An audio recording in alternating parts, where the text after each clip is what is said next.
Hello students, class 11. Today I am going to discuss some important journal entries on the basis of taking an example.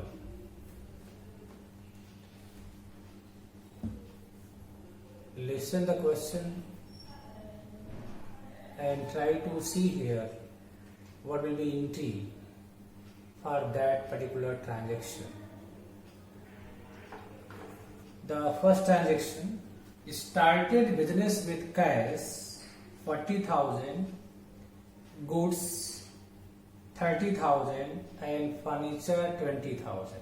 Started business with goods, cash and furniture.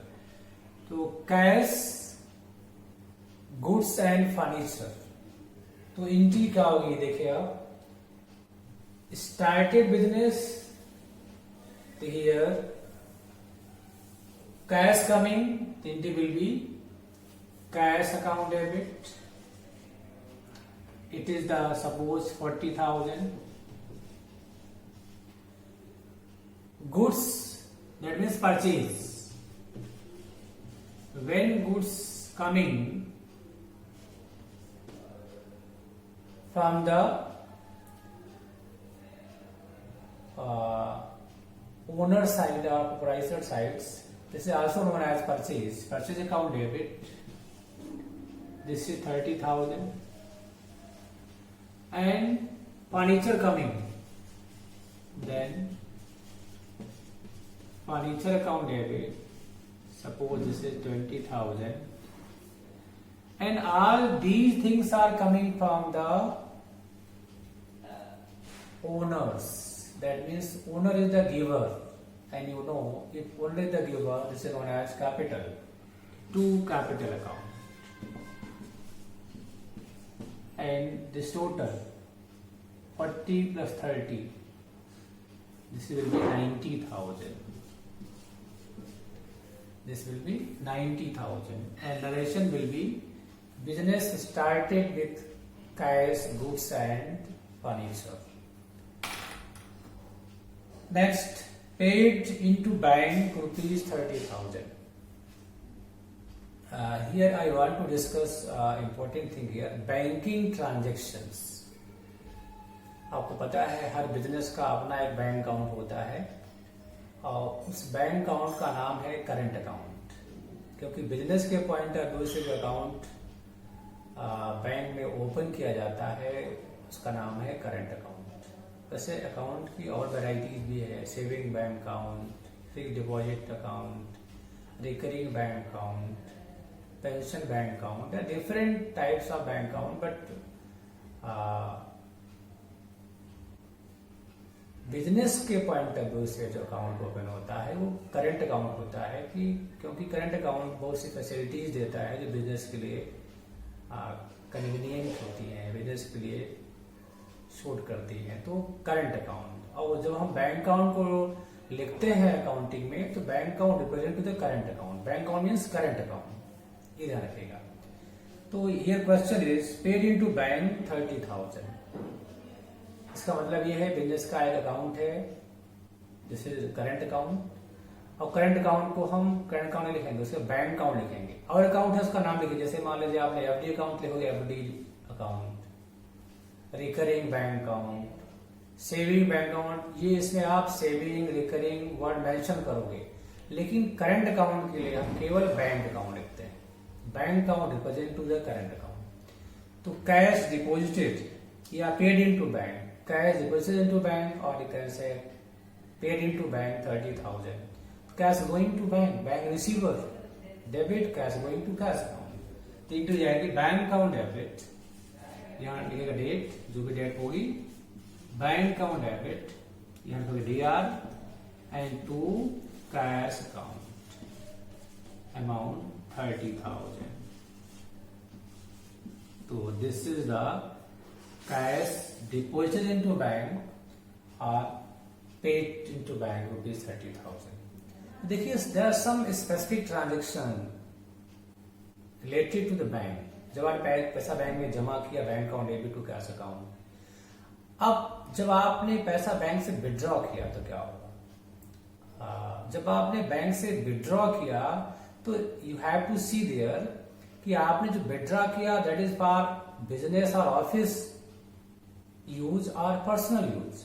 अगर आपने business और office के लिए withdraw किया है then it will be cash account debit to bank account. Cash account अब उल्टा जाए, cash account debit to bank account, cash account debit to bank account. और ये ध्यान रखिएगा कब होगा? जब आपने बिजनेस के लिए या ऑफिस के लिए बैंक से विड्रॉ किया है। अगर आपने इस पैसे को पर्सनल यूज के लिए विड्रॉ किया है तो जहां कैश है वहां क्या हो जाएगा? वहां हो जाएगा ड्रॉइंग। यहां क्या हो जाएगा? वहां ड्रॉइंग अकाउंट हो जाएगा। तो यहां ड्रॉइंग डेबिट होगा, ये ध्यान रखना है। When you withdraw cash from bank for office or personal use, then cash account debit to bank. If you have withdrawn for personal use, then drawings account debit to bank हो जाएगा। तो ये important है। Next ये होता है जैसे आपको चेक मिलता है और आप चेक बैंक में जमा करते हैं या आप चेक के थ्रू पेमेंट करते हैं। तो अब का ध्यान दीजिए, अगर आप चेक पे जाएंगे, चेक के थ्रू है तो सबसे पहला है चेक अगर आप रिसीव करते हैं तो क्या एंट्री होगी? चेक रिसीविंग में आपको ध्यान रखना है, check receive and same day bank, आपने सेम डे बैंक भेज दिया या कुछ नहीं दिया हुआ है कि आपने क्या किया और फर्दर भी उसका कोई रेफरेंस नहीं मिलता तो उसको हम एज्यूम करेंगे कि चेक बैंक चला गया है और ऐसे में एंट्री होगी। सपोज करिए आपने गुड सेल किया और आपको चेक मिला तो आप एंट्री करोगे bank account debit, bank account debit. और ये सेल से मिला है तो सेल्स अकाउंट हो जाएगा, राम से मिला है तो राम से अकाउंट हो जाएगा, सोहन से मिला है तो सोहन से अकाउंट हो जाएगा, कमीशन मिला है तो कमीशन हो जाएगा। डिपेंड करेगा किससे मिल रहा है, कैसे मिल रहा है। लेकिन अगर चेक आया है आपने बैंक में डिपॉजिट कर दिया है, बैंक को सेंड कर दिया है या क्वेश्चन में कुछ नहीं मेंशन है और फर्दर भी उसका कोई रेफरेंस नहीं दिया हुआ है, दैट मीन्स वो बैंक चला गया होगा और ये हम मान के bank account debit to sales account या जिससे भी चेक मिला है उसको क्रेडिट कर देंगे। लेकिन अगर आप चेक मिला और आपने चेक को अपने पास रख लिया, आपने बैंक को सेंड नहीं किया, आप उसको बाद में आप बैंक को सेंड कर रहे हो या किसी को आपने दे दिया, इसका रेफरेंस आगे मिल रहा है, इस डेट के बाद का रेफरेंस है कि आपने चेक को क्या यूज, कैसे यूज किया। तो ऐसा चेक जिसको आपने बैंक सेंड नहीं किया सेम डे, नेक्स्ट आगे आप इसको यूज कर रहे हो तो उस केस पे ध्यान देना, जहां बैंक है यहां क्या हो जाएगा? Cheque in hand, cheque in hand ये हो जाएगा cheque in hand account debit to. अगर आप सपोज करिए आपको सेल्स से मिला है तो cheque in hand account debit to sales account, Mohan से मिला है cheque in hand account debit to Mohan account, commission से मिला है cheque in hand account debit to commission account. तो ये तब होगा जब आप चेक को रिटेन करते हो अपने पास इन हैंड, आप उसको बैंक नहीं सेंड करते, आप उस डेट के बाद उसको बैंक सेंड करते हो या किसी और यूज में लेते हो। तो ये ध्यान रखना है चेक रिसीविंग के समय कि आप चेक को सेम डे बैंक कर रहे हो, बैंक भेज रहे हो या अपने पास रिटेन कर रहे हो, उसके बेस पे आएंगे। अगर बैंक गया तो बैंक अकाउंट डेबिट होगा, रिटेन किया तो cheque in hand account debit होगा। अब सपोज करिए कि आपने चेक को रिटेन किया और नेक्स्ट डे बैंक भेजा है, जब नेक्स्ट डे बैंक भेजो तब एंट्री होगी क्या? Bank account debit to cheque in hand, to cheque in hand account. अब ये चेक जा रहा है या तो अब आपने नेक्स्ट डे बैंक में सेंड किया है या 2 दिन बाद सेंड किया है, जिस डेट को सेंड करेंगे that on that day bank account debit to cheque in hand account. या आपने ये चेक आपने अपने क्रेडिटर राम को दे दिया है तो राम से account debit to cheque in hand account. ये नहीं हो सकता है कि आपने चेक को बैंक भेजा या किसी और को दे दिया। तो जिस दिन मिलेगा उस दिन चेक इन हैंड डेबिट होगा और जब आप उसको यूज करोगे बैंक सेंटर से दोगे तब वो अगली एंट्री उस डेट पे होगी। लेकिन अगर आपने सेम डे चेक को बैंक भेज दिया है तो bank account debit to sales होगा या bank account debit to Mohan, commission जो भी होगा डिपेंड करेगा। ये चेक रिसीविंग की कंडीशन है। लेकिन जब आप चेक से पेमेंट करते हो तब ध्यान रखना वहां क्यों लिखी एंट्री होगी, जब भी आप चेक से पेमेंट करोगे तो जिसको भी आप पे करोगे, सपोज करिए आपने परचेज किया और पेमेंट चेक से किया, तो अगर परचेज किया और पेमेंट चेक से क्या सब purchase account debit, purchase account debit to bank account. तो जब भी आप पेमेंट करोगे चेक से तो बैंक अकाउंट क्रेडिट होगा। आपने मोहन को चेक दिया तो Mohan debit to bank account. Paid salary through cheque, salary account debit to bank account. जब भी आप चेक से पेमेंट करोगे तो आपके बिहाफ पे पेमेंट बैंक करेगा तो बैंक क्रेडिट होगा, ये ध्यान रखना है। जब भी चेक दोगे, चेक ड्रॉ होगा या चेक दिया जाएगा, जब भी पेमेंट चेक के थ्रू होगा तो बैंक अकाउंट क्रेडिट होगा, यहाँ और कोई कंडीशन नहीं है। ऐसे भी और कुछ स्पेशल चीजें हैं जो बैंक से रिलेटेड है, जिनको आपको जानना और समझना जरूरी है, क्योंकि इस चैप्टर, इस बैंकिंग ट्रांजेक्शन का रिलेशन आगे 2 चैप्टर से है। एक तो डबल कॉलम कैश बुक जिसमें बैंक कॉलम होगा, और आगे चैप्टर है बैंक रिकंसिलिएशन स्टेटमेंट, वहां भी यही चीजें पढ़नी है, बैंकिंग ट्रांजेक्शन, जो बैंक से रिलेटेड ट्रांजेक्शन उनकी एंट्री के बारे में। तो ये बहुत इंपॉर्टेंट है इसको समझना। तो नेक्स्ट चीज ये है, जैसे मान लीजिए बैंक ने आपके बैलेंस पे इंटरेस्ट अलाउ किया, तो आपको इंटरेस्ट मिला, पैसा आपके बैंक में आया, bank account debit to interest account हो जाएगा, एंट्री जाएगी bank account debit to interest account. Bank debit क्यों होगा? पैसा आपके बैंक में आ रहा है एज इंटरेस्ट, और इंटरेस्ट एज इनकम आप उसे क्रेडिट करोगे। ऐसे बैंक आपसे कोई चार्ज कर सकता है, तो चार्ज करेगा तो पैसा आपसे वो ले लेगा, आपके अकाउंट से विड्रॉ कर लेगा, तो एंट्री हो जाएगी यहाँ पे that bank charges account debit to bank account, bank charges account debit to bank account. तो बैंक चार्जेस को डेबिट करेंगे और बैंक को क्रेडिट करेंगे, क्योंकि पैसा आपके बैंक से जा रहा है, बैंक गिवर हो गया, और चार्जेस माने एक्सपेंस, ये डेबिट हो जाएगा। कोई कस्टमर आपके बैंक में डायरेक्ट डिपॉजिट कर दिया तो bank account debit to that customer account. Bank आपका कोई पैसा कलेक्ट किया as per your standing order, suppose करिए बैंक आपका इंटरेस्ट कलेक्ट किया तो bank account debit to interest account. Bank आपका डिविडेंड कलेक्ट किया, bank account debit to dividend account. यही हो सकता है कि as per your standing order bank आपके बिहाफ पे कोई पेमेंट करे, सपोज करिए आपका उन्होंने बिजली का बिल का पेमेंट कर दिया तो electric bill account debit to bank account. Bank ने आपकी इंश्योरेंस प्रीमियम पे किया तो insurance premium account debit to bank account. अगर आपके स्टैंडिंग ऑर्डर के अकॉर्डिंग बैंक को ही पेमेंट करता है, क्योंकि बैंक एजेंट होता है, वो कस्टमर के ऑर्डर के अकॉर्डिंग वर्क करता है, इसके लिए वो चार्जेस लेता है। तो अगर वो कोई पेमेंट कर रहा है बिहाफ ऑफ कस्टमर, तो that expense account debit to bank account हो जाएगा। तो ये कुछ स्पेशल एंट्रीज हैं जिनको आपको समझना है, बुक्स में भी आपको देख सकते हैं। तो ये थे बैंकिंग ट्रांजेक्शन, स्पेशली आप इनको यहाँ जरूर जानें।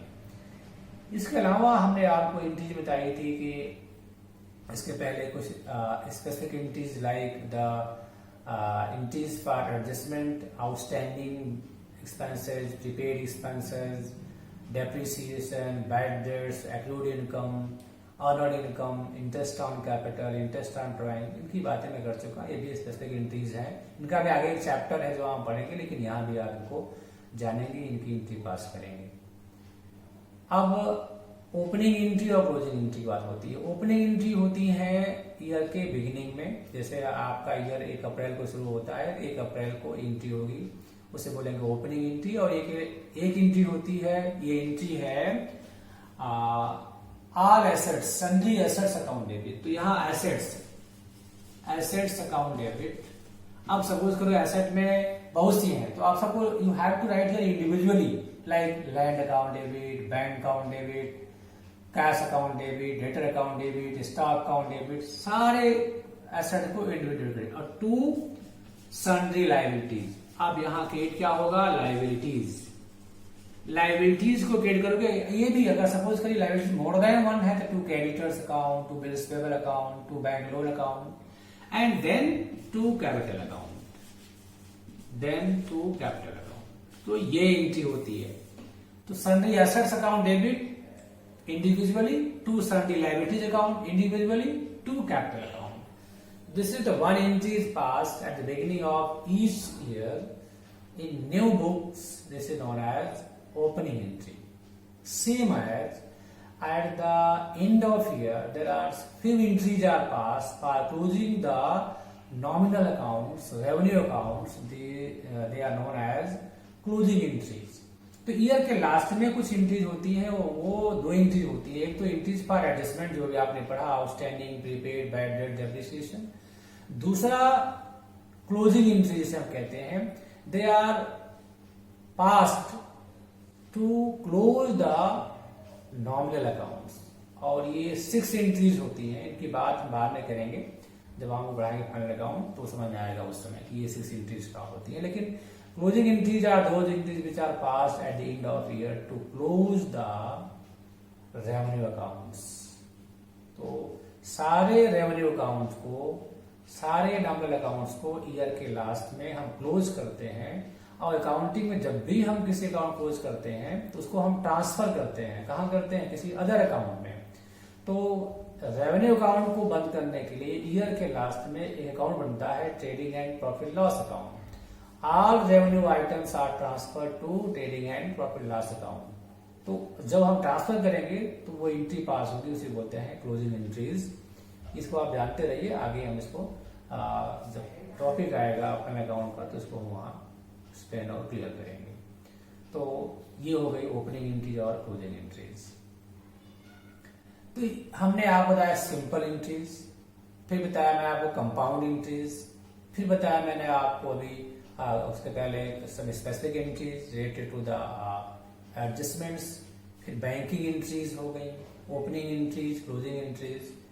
ये तमाम वेराइटीज हैं एंट्रीज की. है एंट्री, आपको कुल आगे एंट्री पास करना है, केवल इनको देखना है इन द डिफरेंट वे. और डिफरेंट वे में देख करके with the help of rules of journalizing, with the help of rules of debit credit, you have to pass just entry in the format of journal. तो ये था entries के बारे में. अब जो नेक्स्ट टॉपिक हम ऐड करेंगे इसी के साथ, इसी में, वो है जीएसटी के बारे में. कि अगर क्वेश्चन में जीएसटी है तो हम इसको एंट्री में कैसे रिव्यू करेंगे. तो मैंने आपको जीएसटी की थ्योरी बताया था.